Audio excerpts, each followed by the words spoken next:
Okay, let's get started.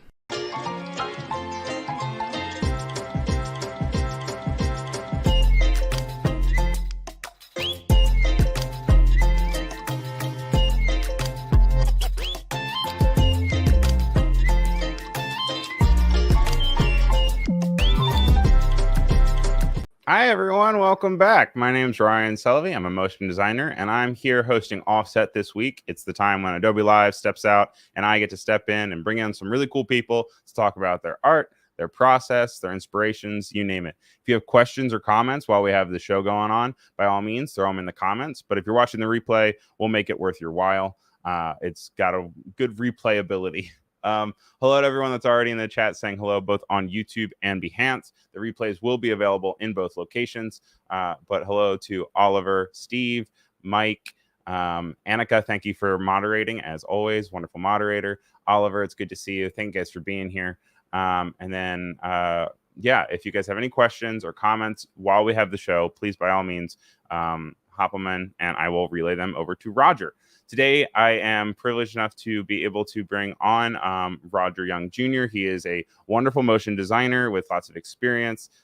His work is absolutely incredible, and I'm excited for him to talk about it. But I won't do it justice as much as he will. So please give a very warm welcome to Roger.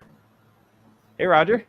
Hi, everybody. Hey, Good Ryan. morning. Or good afternoon now, I guess. We just went over the cusp. How are you doing today? I'm doing extra regular. A little nervous, talking to everybody, but You're gonna do awesome, man. Thanks, Ryan. You doing okay? Yeah, I'm doing good, thanks. I got my coffee, my iced coffee. Although honestly, it's coffee that I made yesterday and then just like put in the fridge, and then now it's old coffee. But now it's new coffee. Technically iced coffee. I had to get juiced up this morning myself, knowing that I was going to do this. So I'm rearing to go. So if you start foaming at the mouth, we'll just know that it's from the coffee. Do you want to start off with just a quick introduction of yourself as an artist and a person? Yes. Well, I'm Roger, as he already stated. I am a senior motion designer and art director at an agency called Huge right now. I am a multidisciplinary artist. I also love illustration. I love also animation, of course, and design. I love working in design systems, and I love brand ID pieces, and that's the gist of it. It goes a lot deeper, but that's the kind of the short and skinny of it. No, it's always good to have the Spark Notes version. We'll be going through all of it over the next hour and a half. One thing that you didn't mention that I love is the design systems. It's something that I feel like is a relatively more popular thing now than it used to be. I feel like it used to be a lot of logo, and now more so it's like you need a language and a system, almost more so than you need just a logo. So it'll be interesting to hear your thoughts and process on that. But nothing speaks louder than visuals themselves. So we're going to hop into our first segment, which is Let's Look at Your Work. Let's look at your work.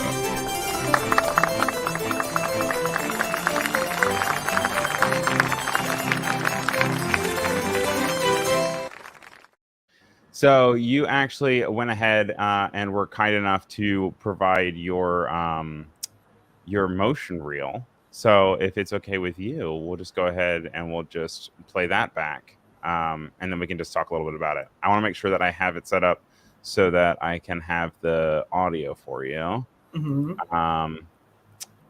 And let's make sure I have the right thing, and then we can make it go. Caveat, it's old, y'all. There's a new one coming, I promise, but that's what everyone always says. Everyone's like, it's old, it's old.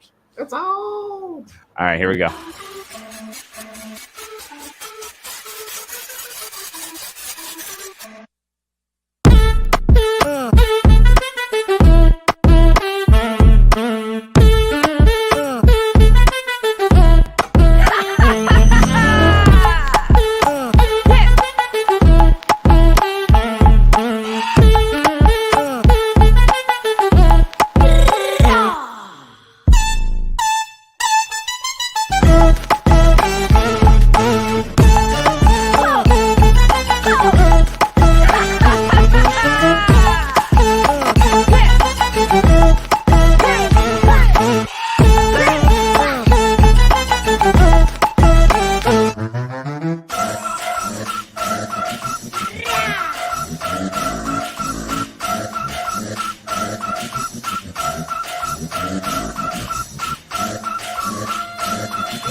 Ooh. Oh gosh. I wasn't expecting it to hit that hard. I watched it without audio the first time. I was like, boom, boom. Ooh, that beat, it was hitting. I feel like the hardest part of a reel is finding the right music. Like, what's dynamic? What's authentically me? What's mass appeal? Would you So say that's authentically you?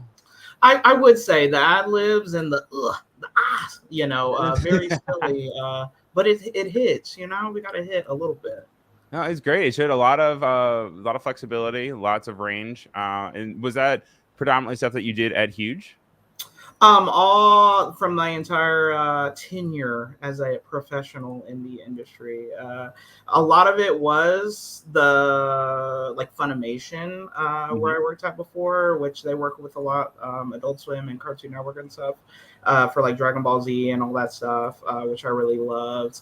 And then just old studio work and stuff like that I still feel like holds the test of time and kind of projects what I want to do. Absolutely. Now, how long have you been in the industry? How long have you been professionally working? Oh man, it's been 80 years or however the saying goes. It's been a long time. I graduated from art school in 2010-ish, 11-ish, and I got my first real industry job around 2012. So Okay. my I job, wouldn't say that's forever. I would say that's a decent amount of time. So you a can juicy amount of time, yeah. a juicy amount of time. Mhm. You went ahead and you also sent over a good selection of some gifts that you have made in the past. Yeah. Which I'm going to go ahead and pull up real quick. These are just some that you have from Huge. Mm-hmm. And now were all these ones that you storyboarded, or you kind of just hop into the keyframes and make happen? So a variation. The first one that's the huge branded studio stuff right here. That was just totally freestyling. I was freestyling. I was like, what does it have to say? Give me the logo. Where these other ones were a little more structured, pitch work here for AMC, Verizon case study. Again, that Verizon case study, the logo animation is kind of just here's the final frame, and I kind of just do what I feel is right.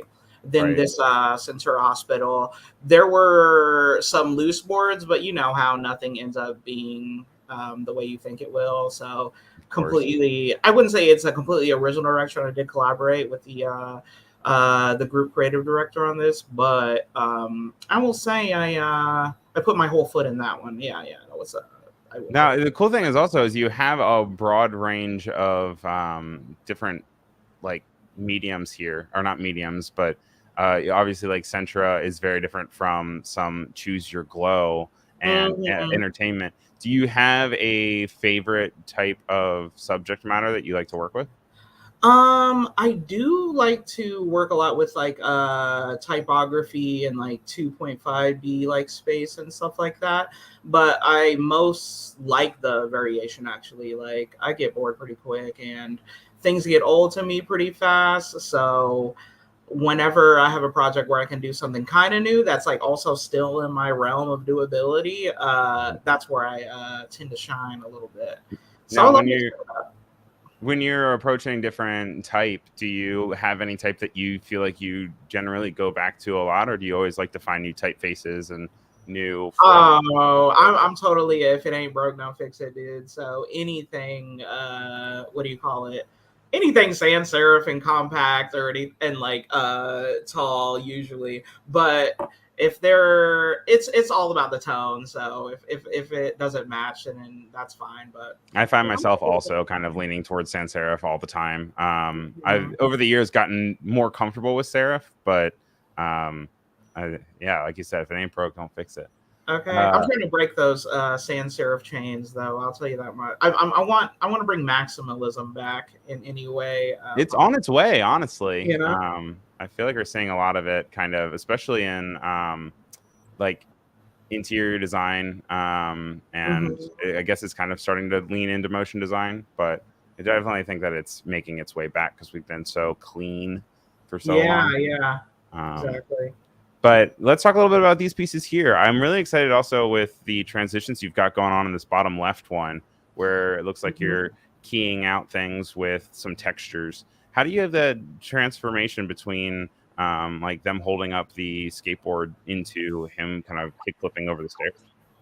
So just all up in After Effects, they have these. We got these like these spray paint stock that we had found that we've had for a while actually, and kind of just using the alpha mats on top of a composition and just track matting it and making sure that like our like edit is right at the right moment for that transition, things like that. This was for a title sequence for a short mini documentary about a nonprofit called Stoked that would take kids, like mostly like urban youth and stuff, to go snowboarding and go skateboarding and teach them about like brand building. So it was kind of a win-win for us. Like, not only do I love skateboarding and extreme sports and stuff, but for the kids, of course, for the children.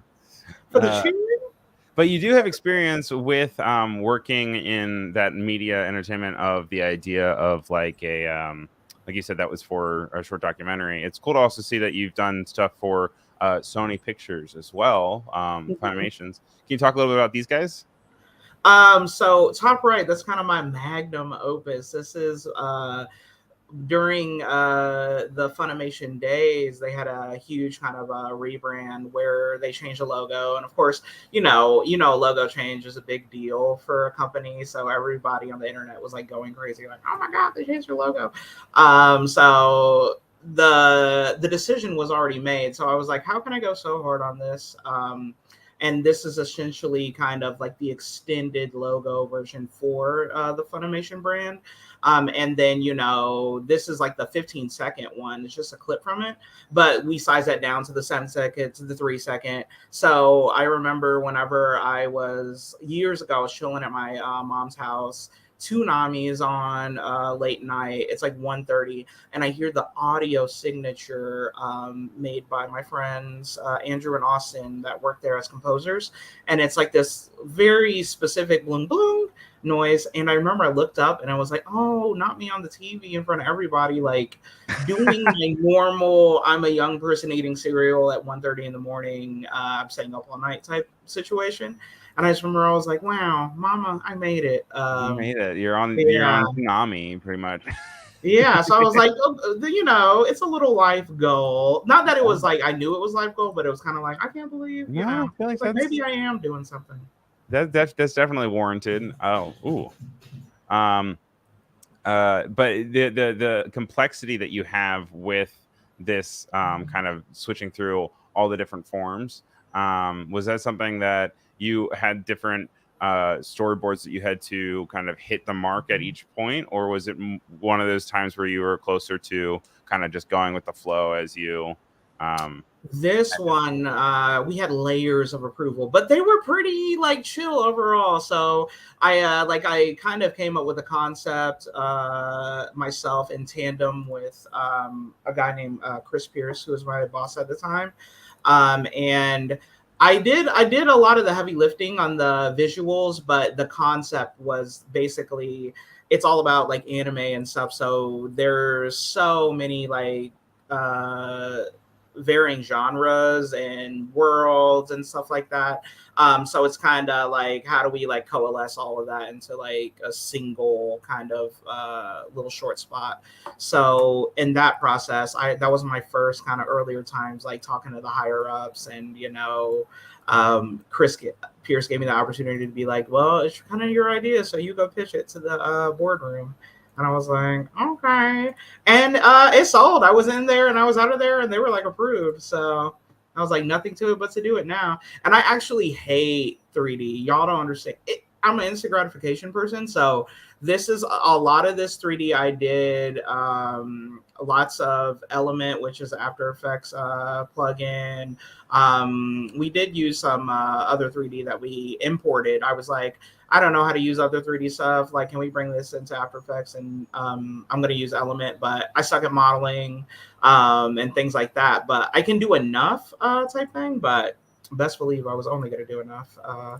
No, it's important to know what you love and what you don't like. Yeah. Bruce is in the chat saying he loves the planes coming out from behind the logo. So you did that right. And then Mike is also saying it has some parallax to it, which feels really nice. But and look at you got your presentation stuff. You know, you made an impact for the day. And now you're natural. Look at you. You're on live streams and presenting away. So next up, you also included a little Funimation trailer demo reel. And I'm going to go ahead and play that.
Shake it up now. Shake it up. Does that say Dookie Love in the middle of it? What was it? It says Dookie Brown. Yes, it's a little wild. You know, Miami bass and high BPMs are also part of the pie chart that makes me. So the content itself was pretty crazy. So I was like, let me do a crazy song that like I would bust it down to. That just makes me want to get hyped. Which is that right there. Yeah, it works great. Now, are you an anime fan yourself? Of course, I'm a big nerd. Okay. Yeah, so that helps, obviously. It does. It does. So that's that was a lot of work. There was definitely a lot more that I had in there, but I worked there for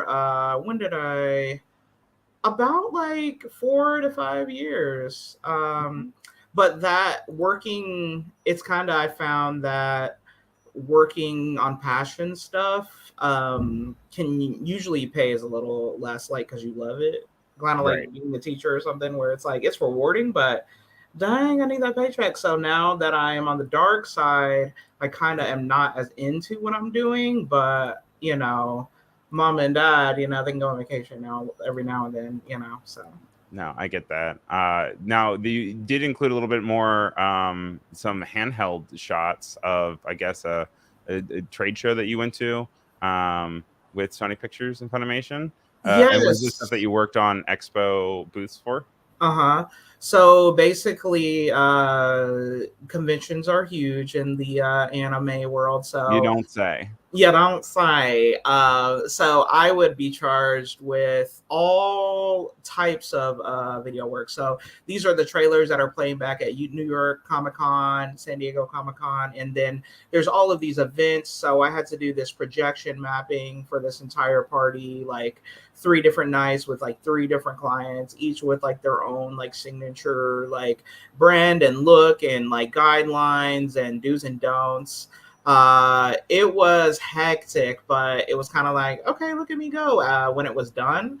So I was proud. I was happy with the results given the circumstances. Again, wish I could have went a little harder, but we did end up partying the night away, and it was a success. But these events are always pretty stressful for our teams and stuff. So I can imagine. I mean, especially the time flip that you have to have. Like, they can only give you so much time to set up and break down. Like, exactly, and you have so much personal responsibility because the people that are kind of signing off on things at the end of the day, there's so much simultaneous things happening and so much kind of weird background client stuff happening too, to where everyone's just, by the time these conventions like kind of pop off, we're always surprised at the fact that it was able to be done. We're always like, yeah, we really did that. Well, Annika has a great question in the chat that I actually already wanted to know myself. She says, well, with the projections, what was the process like to maintain consistency and quality? Oh, you know, I'll tell you the whole process. So basically, they're like, we rented this Lightroom, who's our graphics guy or whatever. And then they literally put me in contact with this was at a place called Lightbox in New York. And I'm like, give me your branding guidelines, give me your templates, because usually they'll have a template. Like you'll go for any club, for any out of home advertising, like billboards or kind of like non-uniform things. There's always a template that they'll be able to give you, and it's just a huge like kind of PDF or something, and it's just like put this in here and put this in there.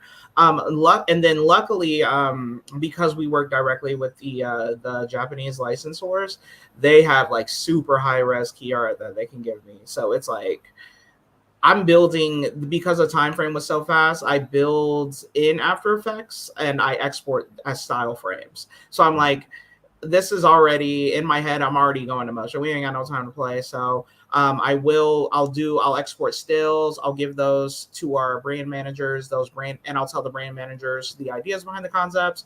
Those brand managers will then give those to the Japanese licensors, and they'll be like, oh yeah, you can't turn her upside down like that. So, and you can't flip that art, and you can't do this. And then it's kind of that process. Now, had you done projection mapping before?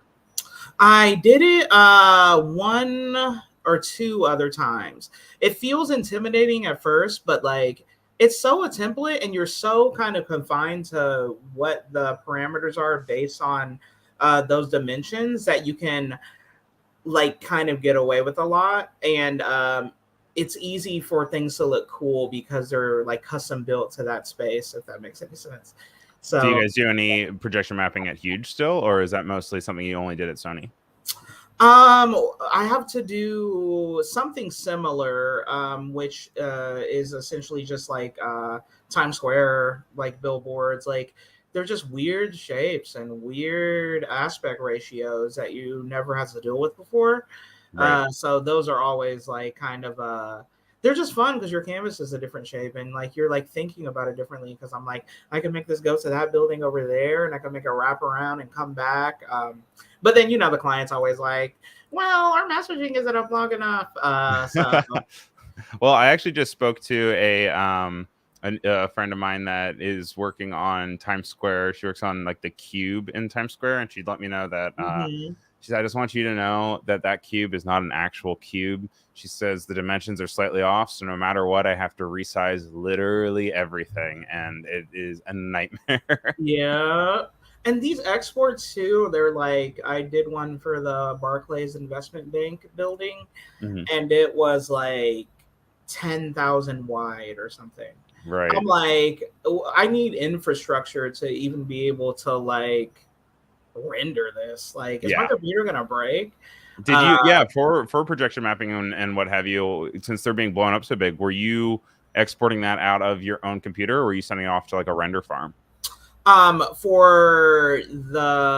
depends on the job. For the Barclays one, I was like, hey Mike, you have the big supercomputer, I'm gonna send you this file, hit render for me. So that was the case, kind of that situation. But the for a lot of that Funimation stuff, man, I just have my my Mac laptop and After Effects, and it was like, it was sparking and smoking. But literally overnight renders, I would like just check it like right before I go to sleep. It's like 1:30, about halfway through, and then I'd rest and get up and check again and rest. And you're like, good luck, sweet prince. I'm going to bed. I know, for real. Like, I'm gonna lay out some cookies and milk if you get tired. Bruce is in the chat saying, sorry, newbie question here, but what is projection mapping?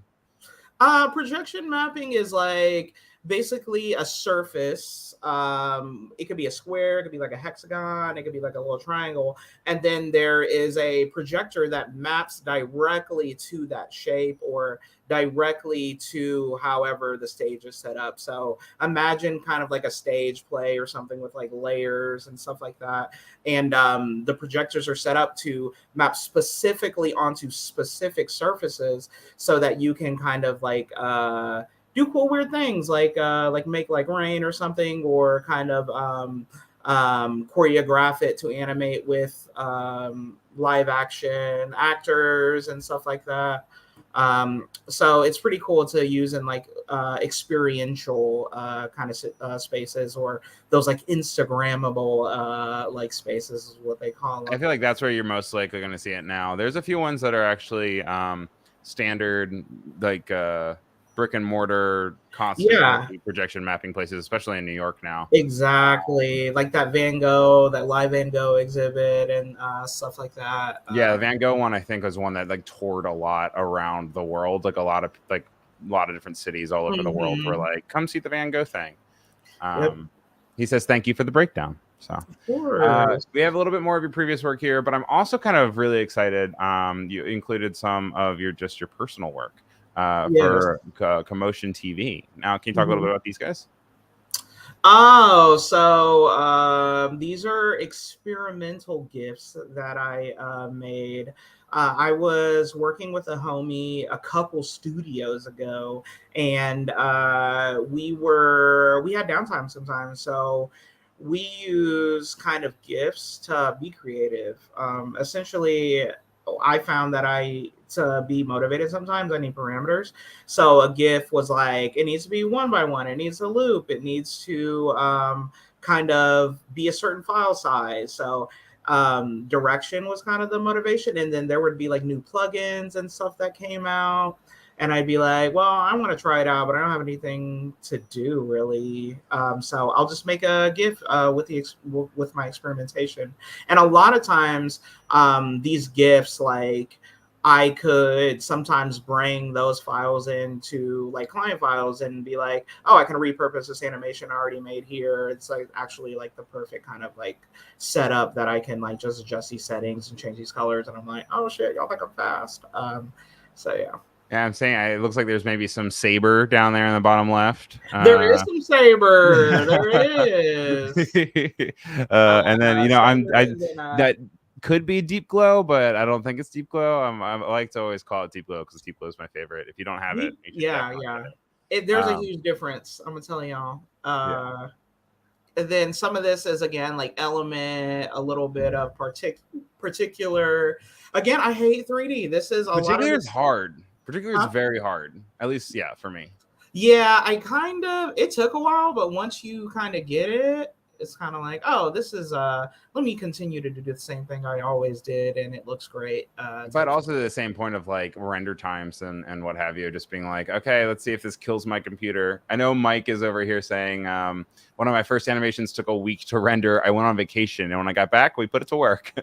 Oh gosh, That's stressful because I would just be nervous the entire vacation that I came home and the system crashed or something. You know what I mean? Exactly. Sometimes you just gotta hope, wish, and pray, and it's been Um, working out. Or you gotta get good at the gift of gab. You gotta finesse them a little bit, set expectations, and see what you can do to nudge it. Afzal Salih is asking in the chat also, back to projection mapping. What are the applications for projection mapping? You said you did a lot of it in After Effects, right? Yep. Pretty much. Yep. After Effects, Photoshop. And you just build it on top of a grid that has squares on it, and then you know that those squares will then match up to whatever is in the space of the squares, right? Exactly. Like probably half the time you're still gonna give them a big like single file, right? Mhm. But it'll have weird dimensions, and in that square, there's like this square is 10 by 10, and this square is a 9 by 9, and this square is like a long skinny strip. And then that's essentially what you just give them. It's just like a big old file. So I'm just pretty much After Effects all Yeah. day. Is there space in between the, like, I know you said it has weird composition styles, and sorry to make this all about projection mapping because I've No, always no, no. wondered about projection mapping. But so you said there's like a skinny one. Is there space in between those, or is it all just like one canvas that you like, you move? Because I always assumed they were just separate movie files that were synced up. It's all one singular movie file. In some cases, yes. Wow. So in a lot of cases, actually, because they are going to kind of work together sometimes, you know. But I'm not actually sure how it works in whatever proprietary software that the actual people who use a projection mapping is. But most of the time, it's always like, here's like a weird 5,000 by 5,000 that's broken down into like a 3,000 over here, and then like a little square over here, and so I'll give that to them, and somehow whatever software they're using just puts it out on all the screens simultaneously. But if they're like dynamically different, of course, that'll have to be sometimes a separate file. But it's just fascinating. Yeah. It's a lot of. Computational power is so much stronger than it used to be. But by the way, in the chat, Bruce is saying, I like the last one on the bottom right. Yeah, the water vibes you have going are very fun. Splashity. A little bit of turbulent displace and just some circle scaling up. Lean that back. Turbulent Displace has gotten so much love this week of Offset than I have ever experienced. I'm telling you, it's been brought up in several shows. Yesterday, very much. And then also got these guys. These are continuation of these experimental gifts that you have of this page. Which is your favorite? I'm gonna go top left. It's it's dynamic, and it's something that it's an animation that is not necessarily like slide up text and it fades in, or there's a lot of push and pull and fake physics and like I don't know how to explain it. Like a lot of not extremism, but it's very dynamic and very dramatic. So that's what I like because it's Mike says he's down with the swirl underneath of it, which is also infinite swirls. People love those. It gets me a little dizzy, but I'm here for it. Okay. And I think my favorite might be even just this super simple continuous motion towards little spark. It's minimalist, but it's nice. It's strong. Yeah, good vibes. But great. And then next up, you do stuff outside of just motion design. You also are an illustrator as well. You have this really cool graphic of these motor racing for a pretend cartridge, right? What are these? I don't even recognize these cartridges. Is this Dreamcast? It's Famicom, so this is like never heard of it. What is that? It's like before Nintendo, essentially. Okay. So there was like Atari, Famicom, kind of that, and then came Nintendo, then Super Nintendo. So yes, retro kind of game, and it's all about like the concept and the actual label art. So this is for a gallery in Japan. They have an annual exhibit called the Famicom exhibition, and it's hosted by Super Meteor. They are super great and super wonderful, and they put out a catalog every year too. So you put out a book, and if you get in time and stuff like that. So my concept for this year was a little racing car game with like a weird little twist to it. So that one car has like a little halo. So the concept is basically like a rally race game where you have to, where in real rally races in real life, you have to get to these like certain checkpoints within a certain time. But I added this like little fake element to where you got to like escort souls to whatever their final destination is. So it's like a Spirit Fair kind of cars. Huh. Exactly. That's really cool though. And so were you able to go out and see the exhibition at all? Or is it more like you're just like my work's on the other side of the world? My work is on the other side of the world. I have seen people go to it and they're like, finally was able to check out my work in real life. So definitely a pipe dream. Definitely. And then will you be able to get one of the cases or one of the little cartridges? Will they send one to you? I never got the cartridge, but they will send you the label and you can just get the cartridge yourself, but they'll send you the book that you're in, which is awesome because we love to be published. And they'll send you a poster and that's pretty much it, but it's more about the fun of it, if anything. No, I mean it's cool to participate and be a part of something. Not trying to downplay that at all. Just the idea of having work that you never physically touch is just such a interesting concept as well, you know. Bruce is saying that he loves the play on words, the automoto, nice, Bruce. And he said thanks, Bruce. And Bruce also said it also kind of looks like an 8-track, which is kind of interesting. Everything back then kind of just blends together with retro tech. Um, it's cool to see here that you have the physical cars. I'm assuming that, like, obviously there's a shot of perspective going on here because the front is closer, but are the vehicles themselves also kind of warped in this photo to play with proportion? Yes, they are. So the cars themselves are really little. I went to Amsterdam, and they they it's just a different vibe over there. So they have these like really little cars that go on these really little rows, and I was just obsessed. And I already like cars just in general. Not like I'm not like a car head engine dude, but I love cars, and I love that they're little units. So anyways, point 0.5 on my iPhone camera. I got as close as I could. I got the super fisheye, and I was taking pictures. Just and then so these are two separate pictures, bust them in Photoshop, like rough cutouts. And then I did drawovers to turn them into cars I like. Yeah, I like the distortion that the 0.5 can do, and that you can just kind of casually whip out with your phone. Mm-hmm.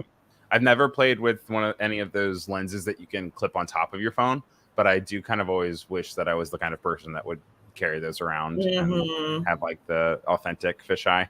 But it's cool that it's turned out. It's also really cool to see that your process has, it wasn't just a Google search. It was also the idea of like you were pulling from your own content as well from the very beginning.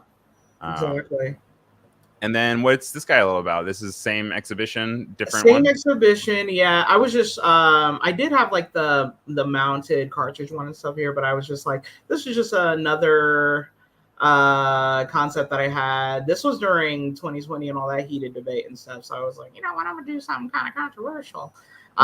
So this is my little cop, and you're in heck. And there's still police, and it's just like a reflection of the world that we already live in, and he just makes people's lives worse. So you can be I love the little blood on the hand as well. It's that little tiny, he's got blood on his hands. and then the 666 of the type is really cute. I love that. Did this actually yeah make it to the exhibition of a to physical form? Was only the car the thing that made the actual show? Oh no, this was from a previous year, so I should have put like I think it was like 2021 or 2020. So I couldn't make it the other couple years, but that was just like another example from there.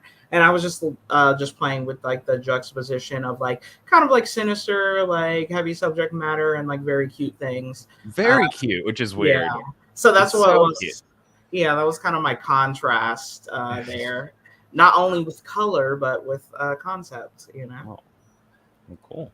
All right, and then so next up, we have the continuation of Sony Pictures and Funimation, which we have these glowy purple and blue vibes. Once again, you still have this cute vibe too with the eyes going on this record, and then heavy textures. So what about these guys? So they're 2020 again. There was no conventions happening. So I worked for Funimation and Crunchyroll at the time, and they were like, "What if we do a digital convention?" And what are the biggest thing about conventions is the like the takeaways and like the swag and the grab bags. So we did like a digital like swag grab bag, which had an album, and depending on, it's completely randomized. You'll get the album and the album art, and each of the, while the music content is the same, you'll get a variant art cover. So they're like, essentially I had to do these like fake album covers, and our composer there, Austin Black, made it a completely original like 12 12 track kind of mini mixtape that was inspired by like the popular anime that season. So my contribution was, what is music without that art? And that's where I kind of came through. So these are all within that kind of again, the design system that we have built for that con. So it's all using the same color palette while having like a wide range of approaches. So like as different as the art is on them, they are all kind of amalgamated by, the color palette and the layout and stuff like that. So yeah, that's kind of that on that. Again, this is all Illustrator and stuff and Photoshop. You have a lot of like a connection, I feel like, with music, and we've seen a lot of anime. We've seen a lot of visual mediums as well. But to kind of cover things out, this last part feels very distant from the graphical elements that you have. Obviously, like other pieces had illustrative styles to it, but this feels by far the most rendered illustrative of your work. Do you enjoy working on the kind of the intricacies of illustration to this extent, or is this more like a one-time thing? I wouldn't say it's a one-time thing. It just requires a level of like motivation that I don't usually have. Right. And honestly, like my thing is like I'm always trying to like rise to the occasion. So this was like, Erica Badu might do an NFT or whatever. I'm like, one, I'm not, that whole NFT debate. I wasn't really about those NFTs, but at the same time, I was like, well, money and Erica Badu, so I'll sell my soul or whatever. That was the case here. I actually, when I first started doing any art, it was all kind of characters and like organic people and stuff like that. So it's not out of my wheelhouse because that's kind of where I want to start it, but it's just stressful and to meet my own standards is very hard to like Always. my work. So while I do enjoy it and I do enjoy how those turned out, it takes so long. And not only that, my process for that type of illustration is not streamlined as I do with motion graphics. So it's just me on the iPad, just like with my neck craned for 13 hours. Long periods of time. Yeah. So one thing that that is a wonderful transition to is checking out things that you like to sketch out. So let's look at what's in your sketchbook. Ooh, what's in your sketchbook? You're kind enough to send over pieces of your actual sketchbook from Figure Drawing. Now, are these from physical spaces in New York? Yes. No, these were actually a little older. These were from I had a friend who works at a gaming studio called Gearbox. They do like Borderlands and stuff like that. So they would host like free live drawing, and it was like pretty close to my house, and it's just free live drawing. So I was just like, I'm in here every day with you guys. And that was that. And then like it was like kind of in the Dallas area at that time, so I would go there and I'd be like, oh my god, I recognize this life drawing model from art school and stuff like that. They're still up to it, still up to their old antics and stuff. So that's from that. I need to get back in there. It's been a while since I've been able to flex those muscles. So no, it was funny at Micah, they would have the same like rotating probably dozen of life drawing models, and for some of the semesters I had to take a full life drawing class, and it was funny how quickly you had a preference towards different people, like whether it was how good they were at holding a pose or like whatever they chose to do. And it's just so funny how quickly you'd be like, oh man, not this guy. Like yes. Just the politics of the thing, and then seeing them out in real life and being like, I've drawn you from very different angles. I know. We've been personal before at this point. Yeah. It's pretty funny. And then you have some illustration of Dungeons and Dragons. Yeah. Are you a big D&D player? There was a period of my life where we were in it. I've had attempted campaigns that lasted like a half a year, but I've actually finished a campaign, and let me tell y'all, like if you're a working professional and trying to squeeze this in, it took us like a year and a half, almost 2 years to get through a campaign. It was tough. So yeah, these are my characters, and I also use D&D sessions as an excuse to draw. So it's the perfect kind of like creative outlet to get some stuff done. Kind of Whether doodle you're while just you go. exactly. Now, can you tell me a little bit about this lacrosse player you have here on the bottom left? Yeah, so this was from a campaign that we couldn't finish because of life, but I was so enamored with my own creation that I had to expand upon it. And basically, the D&D campaign was magical girl themed. So it's think like Sailor Moon or like Power Rangers, and it's all about this like transformation sequence. So my character, she was like a sports jock, captain of all the sports teams, and her magical transformation was into this huge suit of armor, and her lacrosse stick what turns into that to that huge lance that you're seeing there. So kind of that was kind of my vibe for that character, you know. And I also like how you have this regular reoccurring thing of you. There's two different halos on this page. You have both the right player, and then you also have the kind of like Full Metal Alchemist vibe here. And then you have also the cars from before with the halo. So it's a nice little repeating motif, which is nice. Umacorn says you have nice sketches, as does Bruce. And then Reaver Mike saying, stay sketchy, San Diego. Bruce also is complimenting your colors, which I love your range of colors, because on this page you have way more natural tones, neutrals, whereas we also saw earlier today that you have this skill of being able to also do very loud, poppy anime in your face colors, which is cool. Also, Mike says that he would definitely watch the zombie cooking show. But is it a goblin or is it a zombie? He's supposed to be again, I love like super stark contrast and subverting expectations. So he's actually a half orc, and he is a super gentle artist, and he's a cook, but he's like a fine dining cook. So that's him going ham on the salmon right there and placing that perfectly Gordon Ramsay style. So he's like in his clan of orcs, you know, they all hate him because he's the big softy, even though he looks alarmingly scary and stuff like that. So that was kind of my again, my kind of play on kind of contrast and subverting expectations. I mean, never hate the cook though, man. If they're feeding you, like, I mean, that's the way to go. Drizzling that little basil oil and stuff on there. Well, great. Thank you so much for sharing your sketchbook for us, though. Obviously, that's all part of the process, kind of just getting your ideas out there, what have you. But another big part of the whole artistic process is getting inspiration from other people.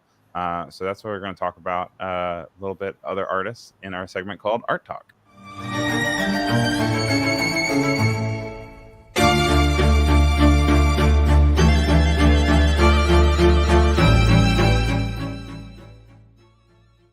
So we have Bao Nguyen, and he's another graphic designer with a heavy emphasis on symbols and logos. You went ahead and sent me his website. What do you like about him? How did you find him? I think I found him like years ago on Tumblr or something, and I was like, what is this? What I like most, again, is like the concepts behind what they're doing here. Like, why would you essentially like reskin these like banana like tags and stuff like that to be like super compelling and like super interesting?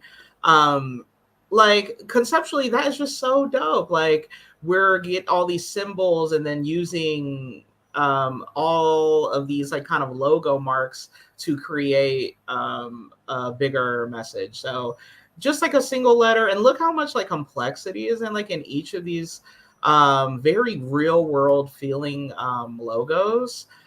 They're so close to reality while at the same time being a little fantastical and a little you know, it's like a big why. You know, why would you do something why? You know, It it's is a so big cool. why. There's lots of big whys right There's here. lots of big whys here. Look how many whys. Look how many variations on the same thing that he can do while making them feel so dynamically different while still making them all kind of read together. That is something that's very hard to do. And look at how much copy is here, all these like random like numbers and stuff like that. Um, it's still everything feels like a clear read despite like the congestion and stuff like that. And it's just so neatly organized and everything is all tucked in all nice and it's just so nice. And all the colors being complementary to each other, like in each of their own stickers, you know, these kind of classic color combinations or things being like deceptively simple or just super cool. Yeah, it's one of those moments when I feel like I'm in a simulation because it's one of the things is like I identify it and I can see it and I automatically can picture it on a banana. But up until that moment, I didn't really realize that this combination of shapes would make that association in my head. Like, Yeah, exactly. that and still stay on theme. Annika's saying that it reminds her of Droplin, which obviously is always a big inspiration with ever dealing with logos or symbols.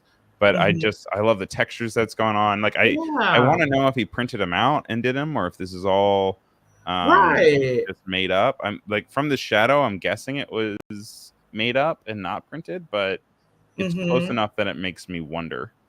I don't know. Photoshop has a lot of like these kind of templates where you can get these like kind of this like sticker look and feel. So I definitely feel like it's kind of a combination of both. But whatever that process is, Bao got it down packed. I'm saying that much. And so he also has some stuff that he's worked on with Riot Games, it looks like, which I feel like you guys kind of have a crossover there with your appreciation for gaming and these very like, I don't know, action focused media forms. And it's really cool to see, once again, being able to take something and I can identify it without actually like making it in my own head. I'm just like, oh yeah, that does look like, you know, different little labels and like warfare kind of. Yeah, very militant and stuff. It's so all that thinking that goes into creating like you know, a fake in-game like corporation and stuff like that. So interesting. Like you didn't have to go that hard, but you do to make it feel believable and tangible and to build that world. There's like a level of fidelity that he brings that it's just like, man, that's a real thing that you would see in real life that isn't real or real life, you know, which is super cool to me. Now, do you find yourself kind of referencing his work whenever you're kind of going into any of your own stuff? Or is it mostly kind of like you just have him in a memory bank that you then he's a little bit of both. So I really enjoy like how he does like little logo farms and stuff like that. So like I know that's something I've also kind of pulled from just living everyday life or like working in for corporations or whatever. Like there's always like licensing and copyright and all this kind of attribution that you need to like put that's mandatory, but it's fun to make it like to make a game out of that and to kind of like play on stuff that you feel you have to do almost. So but there's also something so satisfying about a bunch of little organized things right next to each other and they're just their own little rectangle unit without being a rectangle. I don't know, it has a lot of I just love all the fodder and stuff, you know, to kind of have anything you can do to like help direct the eye or make an implied line or whatever. It's kind of fun. No, it's using it as texture and using it as an asset rather than something to have to work around. Exactly. Really admirable. Because even with anything that I've worked on, if I've ever worked on packaging design or something, just getting into the nitty gritty of like the barcode has to be this big, the nutrition information has to be this big, and it's just it can be so intimidating, and it's cool to see that used as a resource more so than a hurdle, which is always cool to see. But cool, thank you. I'm gonna go ahead. I'm gonna put his URL into the chat for you guys in case you guys want to check his work out. Very cool stuff, and thank you for sharing them with us. We're about an hour into our show, which means that we only have about like 25 minutes left or so. But we like to break it up a little bit with monkey paws.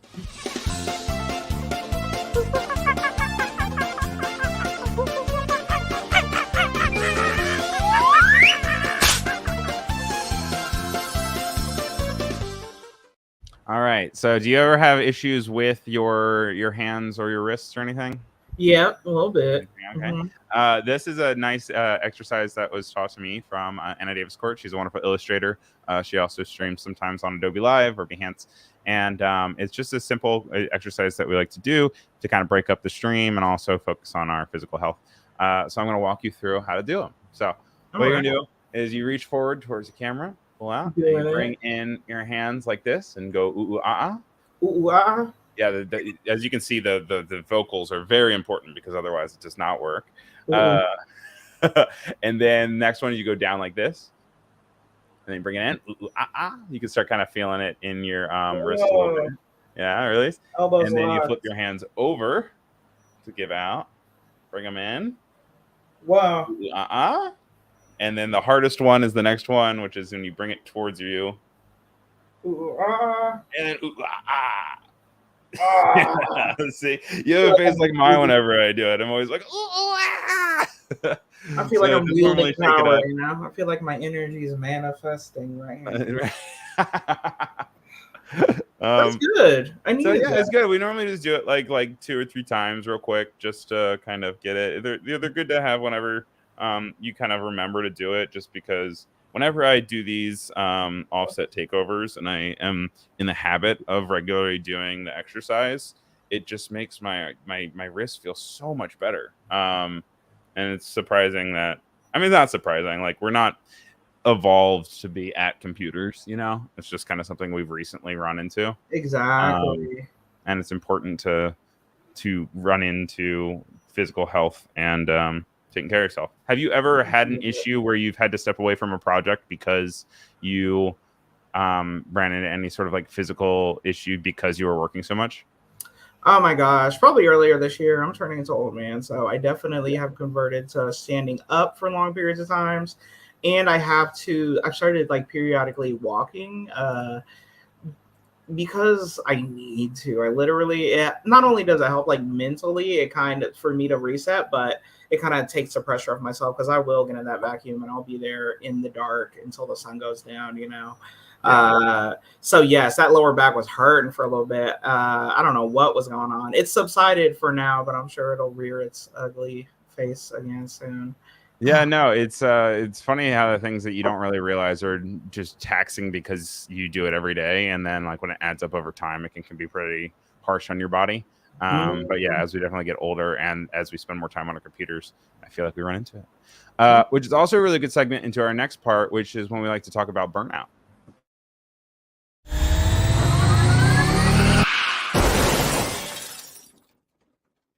So obviously burnout is something that all artists experience at some point. How do you deal with it when you're feeling artistic block or uninspired? Oh my gosh.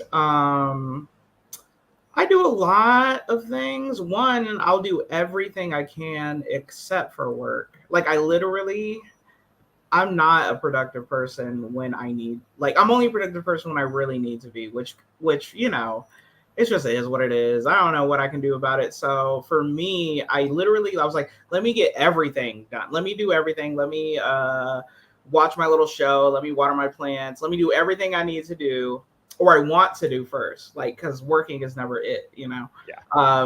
So that's kind of my process. Is like, I'm going to do everything but work. And then right whenever I need to, it's on. And then once I get in there, I can like kind of get in that flow state and I'm like, oh, I'm in it now.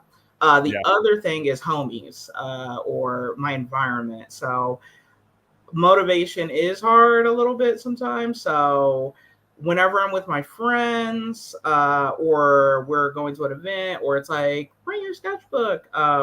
That's also very motivational for me is like kind of other people and them holding me like not accountable, but yes, a little bit, you know, it's like, Roger, you didn't bring your art supplies. And I'm like, no. And they're like chastising me. Or they'll be like, here's some paper and supplies because they always got it. You know what I'm saying? Yeah. So force your hand, quite literally. Mm-hmm.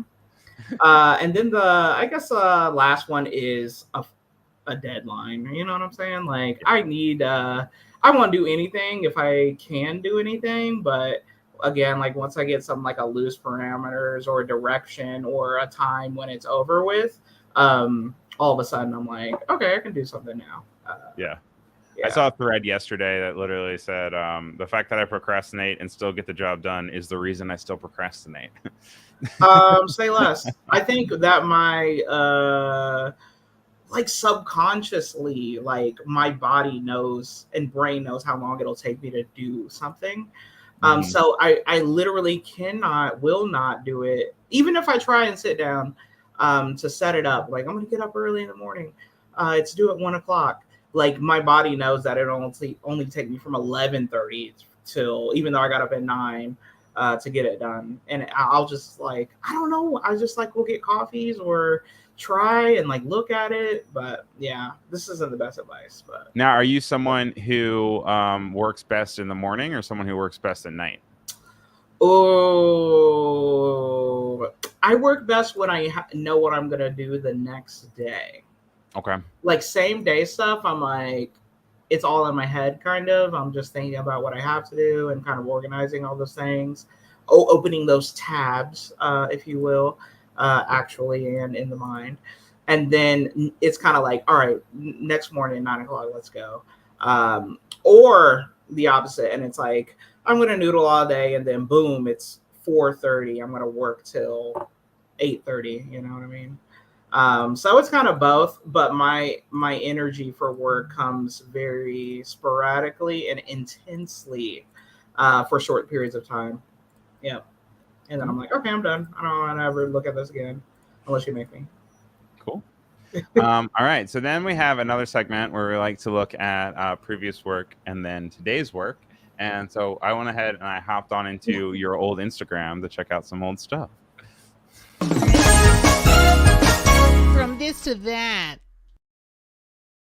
So back in 2015, you were doing some actual lettering on paper. So don't lose good, looking for perfect. And this is a piece that you uploaded with hashtag type, hashtag hand lettering, hashtag marker, hashtag typography. How do you feel about this piece today? You know what? I'm not mad at it. This was like during that. I think hand lettering was in its era for a little bit, like in its pocket, and this was during that time. Yeah, it was definitely 2015. It was like everyone. I was when I was a senior in college, and like it was in everybody's thesis. Like everyone was like, "I'm really experimenting with this." I'm like, "Everyone is. Everyone is." Man. For real. Like that pinky down technique, like with the brush and all that stuff. So I also was super like into like graffiti art and like hand tags and like hand styles and stuff like that. So that's kind of that. But the messaging itself was the reason I reacted that way is because of course, you know, you make art whenever you're in anguish. And I think I was like arguing with my ex and stuff like that. And I'm all like, let me moodily be an artist right now and like say how I feel, you know, and be passive aggressive without actually like addressing the issue and stuff like that because I was a young person. Sorry. So that was that. But I kind of stopped on it. And it was like kind of downtime at work. So every workplace I work at, I'll go to the Xerox machine or the copy machine. And I'll just grab a whole ream of like 11 by 17 and all day I'm just like, you know, because I don't want to talk to anybody or I'm feeling shy or whatever. Or, you know, I want to appear to be working during downtime. It's just like, I'm going to draw. I'm going to make marks. I'm going to make a mark. Lettering. Mark with your marker. A mark with my marker. Speaking of which, you have also a hashtag rainy day. Hashtag and this is when you're kind of experimenting with different layers of color and having them interact with each other. How do you feel about this one? You know, this is so old and so funny. You really went deep. Let's scroll all the way down. 2015. Oh my God. I actually don't mind this one. I feel like I want to bring this back. For me, I kind of, when I draw, I get into, a lot of times I don't know what I'm going to draw when I'm drawing. I'm just start making the marks. So for this one, I think I didn't like the actual drawing underneath. So in order to like salvage it or like kind of make use of it, I was like, let me just layer it up and have a little fun since I didn't. Oh, so you're saying that the type actually came second to this one? I was assuming the type came first. No, I was just like, oh, this drawing's kind of whack. It's gonna collect dust. Let me just like tag on top and kind of experiment with the colors here. So I was kind of kind of doing that like 3D glasses color palette, that kind of little risograph kind of situation here.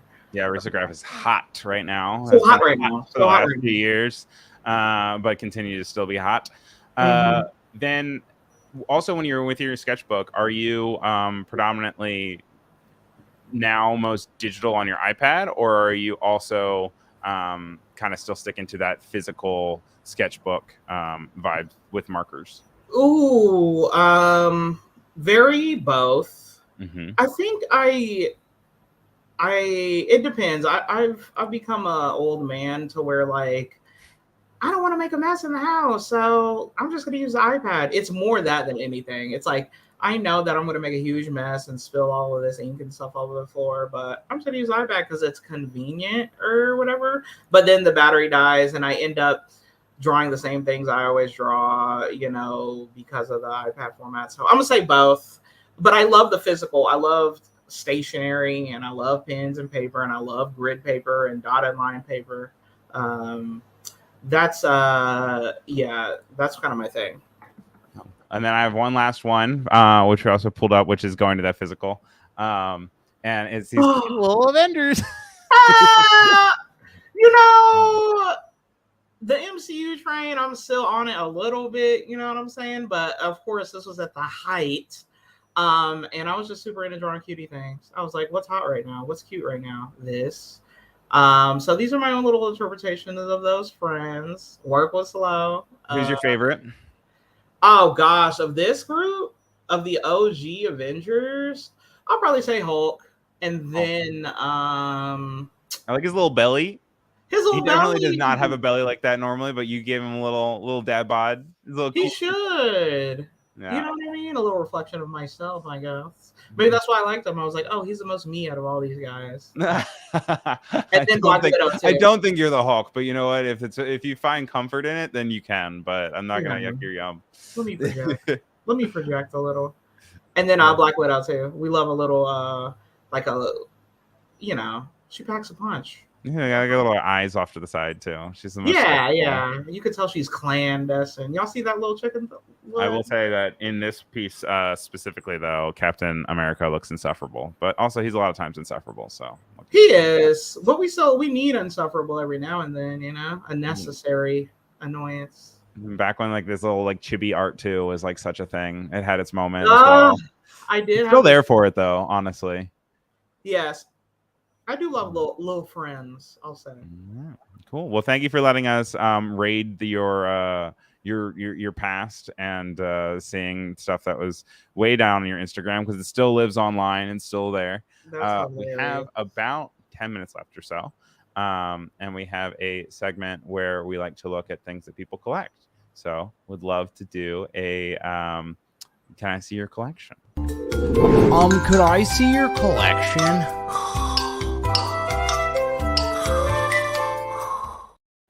So what do you collect? I collect comic books. I collect a lot of stuff, but comic books. I have my periods of time where I'm obsessed, and then I kind of like let it die down a little bit, and then obsession period again. So we're back to the obsession. We're back. And who's your favorite character? Oh, her name is Storm from the X-Men. I'm familiar. I like Magneto and Storm, but Storm is a cover girl, baby. She's a goddess. So I'll show you my collections. So this isn't even the tip of the iceberg because a lot of it is at my parents' house, but these are this is a Storm comic from X-Men Red, She's got Jessie hair right there from Team Rocket. Right? She does have that Jessie though. But it kind of makes sense with a little tornado and stuff. Very dope variant. Love the electricity on the bottom of that one too. There's too much effects here. I don't know. You snapped. Yeah, it's also cool how it reflects the hair. Like the hair is doing the one part, and then electricity underneath of it is like continuing the yin and yang of it, which is nice. Yeah, that is a very nice composition that I wasn't even. It's kind of a bit of a spiral, and they both point to our main character, our main girl. It's also interesting. Sorry, I know I keep. But for that one too, I'm very interested in the fact that there's not much type on the front. It is dominantly composition. A variant. Oh, okay. So that's why it's a little more. And this is one of, I'll show you a more expensive one since we're on that. This is what's called a virgin variant. Oh, It okay. has nothing. It has no. Ooh. This was the art that was like shipped to the Marvel publishers before they put all their logos and barcodes and like pricing on it and all that stuff. Now, when you're collecting those, is that something that you initially went and you bought it just straight as that, or you bought it with the barcodes first and then you're like, I need this as a version? This was the latter. I need this as a version. This was like a couple years ago. Jonathan Hickman like kind of rebooted X-Men. So fire, so dope. I was like re-obsessed. And if you notice Emma Frost on here too, she's bad too. She is bad. So that was that, and like the background, the storytelling here. You know, Yeah. her addressing all of Krakoa, which is a mutant nation. It's just epic. It's so cool. It reads Bad B, you know. And it's just like dark mode vibes. It's like it's Dark such a dark mode. composition, What's right? funny? Nothing. This is heavy subject matter that we're dealing with. Yeah. And then another fun little storm variant. A whole bunch. Oh of wow, whoa! This one feels way more aggressive. Like I feel like I'm about to die. Like this the one. demonized variant. Not too familiar with the whole demon situation going on in Marvel, but I think this is a variant based off another kind of run that's going on in another comic. So they're like, let's do a whole bunch of demon cover variants. I was like, is Storm on it? Best cop. So that's that. And also, is her hair smoke? It's like cloud, Yeah. playing into the storm clouds a little bit. Yeah. All right. All right. Before we go, let me do one of the cool ones. Peach Momoko storm variant. Ooh. Very cool. Playing up the wind a little more and stuff. But like she cute there. Like she. But she's cute there. Right. Just another facet of the diamond that we call Aurora Monroe. And then very epic. Nice. One right here. Now, why is that X-Men Red? Is that like just a specific offshoot of yes, some like one of the things? Okay. Exactly. So X-Men Red is basically in the comics. I don't want to spoil anything, but basically they take over Mars or whatever, and okay. it becomes a mutant planet, and she is one of the kind of people at the high table, and that she's dealing with all the kind of drama that comes with running a whole civilization of mutants. Well, yeah, I mean, also, yeah, you're gonna have to run the environment of adding an atmosphere to a planet, and well, I'm telling you, if you want to see it, this is where they like terraform. In this issue of Planet Size X-Men, they terraform Mars to make it habitable. Wait, I want to sit on this one for a second because this one is beautiful. Like this is so much reflection. Dang it. But it's so quiet, like in comparison to all the other ones. Like right, there is very little going on, but she still feels very powerful. Like let me take this out of the case. Paloma says it's very high fashion too. It's very like Naomi Campbell or something. You know what I'm saying? Yeah. Still epic. Waist is snatched. All of that. So Annika wants to know how you store all of these. Oh, girl, they're on display throughout the apartment. So I got little shelves and stuff like that. So I have my select few, and they're kind of, I have like a little mantle, and I put all the like kind of color coordinate like which ones are there. So sometimes I'll switch out which one I want in front. Depends on the mood. But yeah, they're all tucked away in their cubbies in my nice little organized. And do you ever flip through them for inspiration? Or are they most like they just kind of like mood boosters when you kind of look around and you're just like, there's Rora? Oh, both. Even when I draw, I'm drawing like human figures, and it's always the ladies for some reason. That's like just when I'm like kind of like loosening up or kind of getting my kind of practice strokes in. I'm always drawing that kind of organic lady shape anyway. So I was gonna do that anyways. But in general, yeah, use them for inspiration and use them for little mood boosters. Like if Storm could do that, I could too, maybe. Well, great. Thank you so much for sharing those with us. Those are very cool. I hope I get to see them someday in real life and I can poke through them a little bit. But We have about 10 minutes left, or even less than that, actually. Mm. And we have one little last segment that's all about Photoshop or Adobe programs that are vital to your workflow. And it's called I Didn't Know That Was There. What? I didn't know that was there.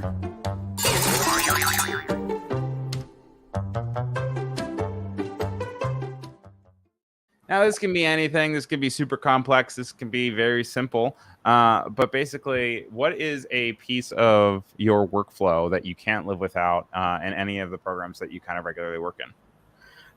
So I'll show you one thing that I use all the time that probably everyone knows. But so don't be mad at me if it's nothing new, okay, you guys?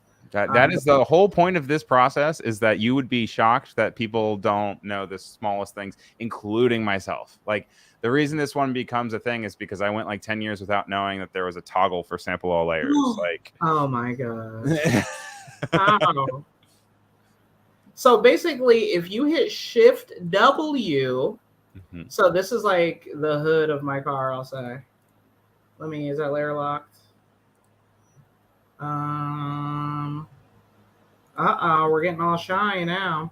So basically, if you hit Shift W on your keyboard, Shift W, you can adjust the width on a stroke at any given area. Love it. And then you can make it sharp and skinny over here, or I can make it wiggly. I can make it thick over here for whatever reason.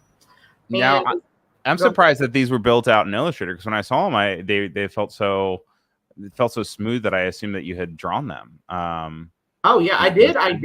Yeah, originally did draw them on the iPad, but I always kind of finish that beautiful when I work in Illustrator. And it might have looked hand drawn because of this Shift W technique. Yeah. And then I just do that, we'll pinch that up. And then if you hold Alt while this Shift W is kind of active, then it'll only adjust one side of it.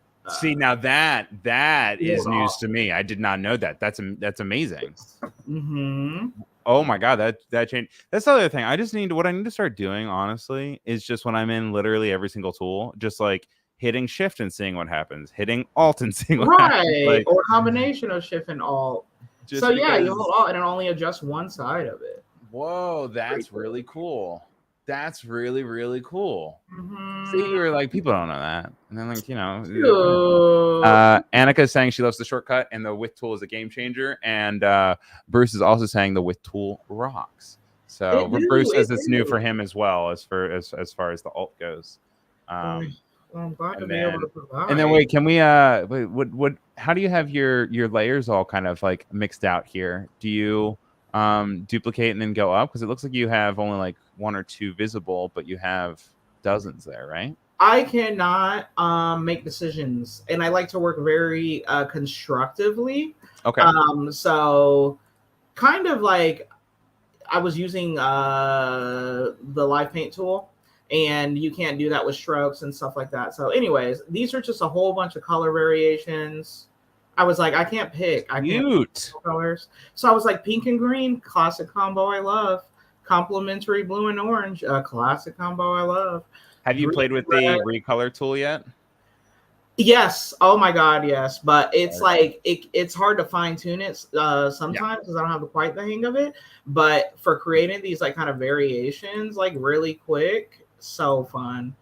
So I have an issue making decisions. That's all that is. I'm like, let me get every possible combo out there. How do they look together? How do they look apart? I like. Ooh, it's cool to see the same color style with both of them. It feels like it's like a rally team or something. Friends. And then here are my other layers for other details. You see that glow? That's the soft glow on top for that halo. Then the actual halo is on the bottom layer, just so it kind of gets like encompasses everything. It feels like it's saturating like the area, and that glow is real. You know? Oh, I like how big the halo is for this one. You ended up going with a smaller halo, right? Yeah. Yeah, I like the halo too. You should have left it. And then these layers, a little bit of debris and stuff like that.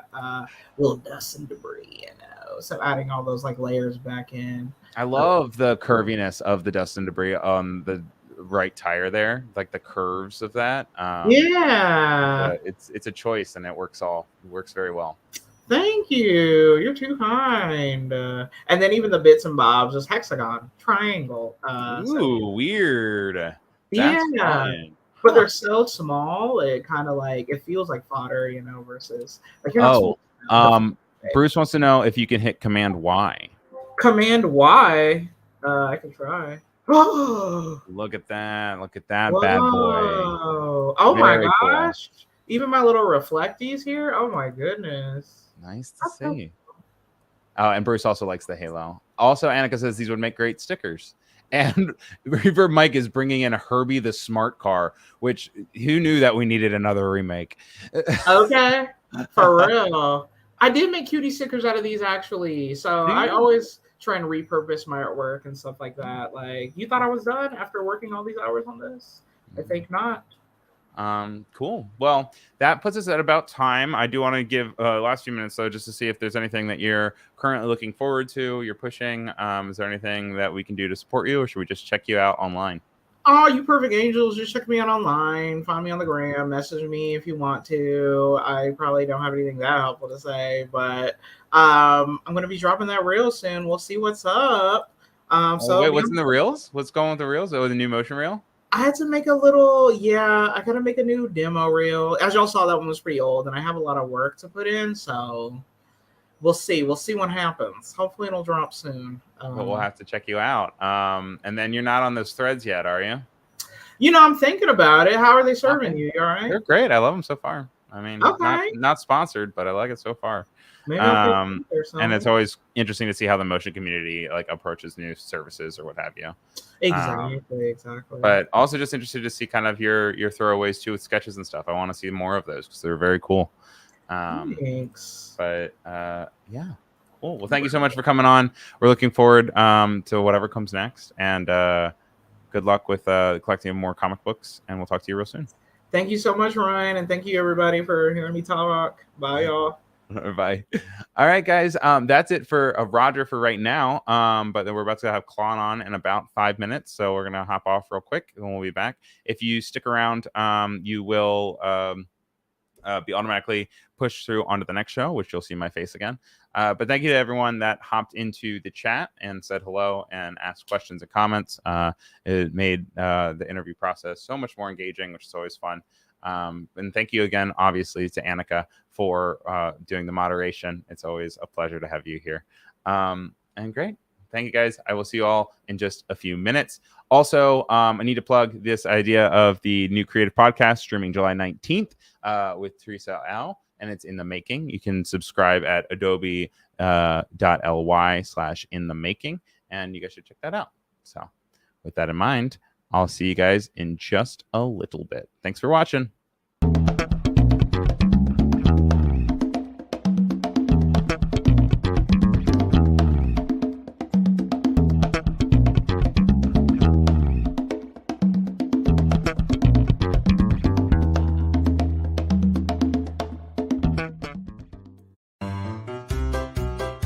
Yeah, that was about an hour and a half.